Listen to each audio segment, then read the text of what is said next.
The Kashmir files, इस एक movie ने पूरे देश को दहला दिया है।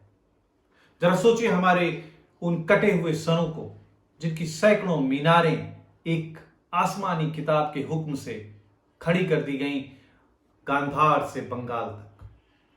जरा सोचिए हमारी उन माताओं और बहनों के बारे में जिनका बलात्कार किया गया और उन्हें इसी खैबर दर्रे से ले जाया गया दमिश्क और बगदाद की बाजारों में बेचने के लिए।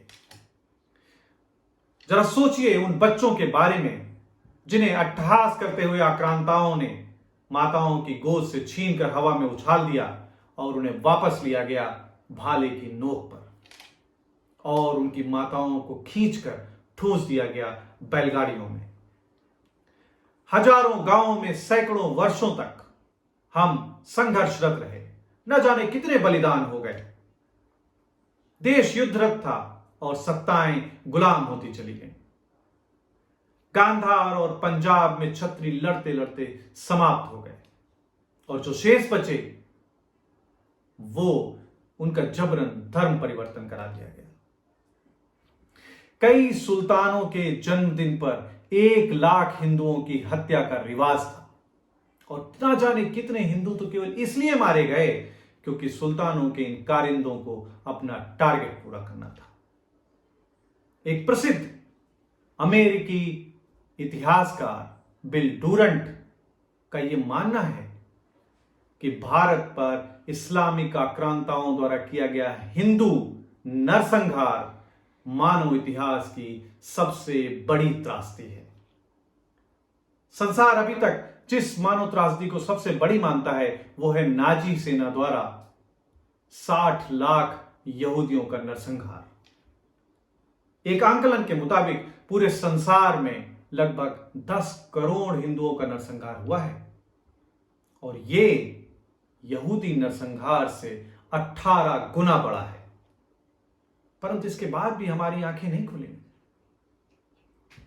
गांधी और नेहरू ने मोपला नरसंहार, कलकत्ता किलिंग, सैकड़ों दंगे और विभाजन के दंगे को अपनी इन्हीं नंगी आंखों से देखा और सत्ता के लालच की कांग्रेस की अकर्मण्य आकांक्षा ने इस पूरे इतिहास को अहिंसा के लबादे के पीछे छिपा दिया। कभी आपने सोचा है कि जरथुस्त्र के उस अग्निपूजक धर्म वाले देश ईरान की प्रताड़ना, नरमेध और जबरन धर्म परिवर्तन की गाथाएं संसार के सामने क्यों नहीं आई? क्योंकि पराजय इतनी संपूर्ण थी कि यह सच बताने वाला कोई रहा ही नहीं।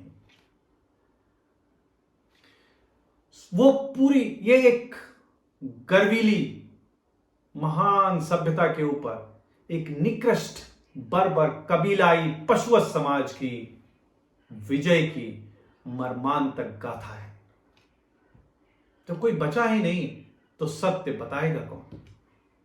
और उस महान धर्म और उस सभ्यता के जो प्रमाण हैं वो केवल इतिहास में या खुदाइयों में यत्र तत्र ही मिलते हैं। तो जो ईरान के साथ हुआ वही भारत और हिंदुओं के साथ इतने वर्षों से होता आया है और आज भी सतत जारी है। इस पूरे उपमहाद्वीप में या इस पूरे देश में हमारी माताओं, बहनों और बेटियों का अपहरण और बलात्कार करके सैकड़ों वर्षों में एक पूरी कौम खड़ी कर दी गई और इस पूरी कौम के लिए यह देश छोटा पड़ गया और 1947 में इस देश के 2 टुकड़े करके उनको एक अलग देश दिया गया। आज भी यही सांप्रदायिक ताकतें इस देश की सबसे बड़ी शत्रु बनी हुई हैं। यह फिल्म केवल एक झांकी है जो हमें 7वीं शताब्दी के बाद के अपने संघर्षरत, रक्त प्लावित परंतु अपराजित अतीत की ओर दूर तक देखने के लिए हमें विवश करती है और हमें यह संदेश भी देती है कि कम से कम अब तो सुधर जाओ, अब तो संगठित हो, अन्यथा तुम्हारा ये सारा सारा धन दौलत, घर मकान वैभव ऐश्वर्य सब एक दिन मिट्टी में मिल जाएगा। या तुम खुद कुछ नहीं कर सकते तो कम से कम उन लोगों को मजबूत करो जो ये काम कर सकते हैं।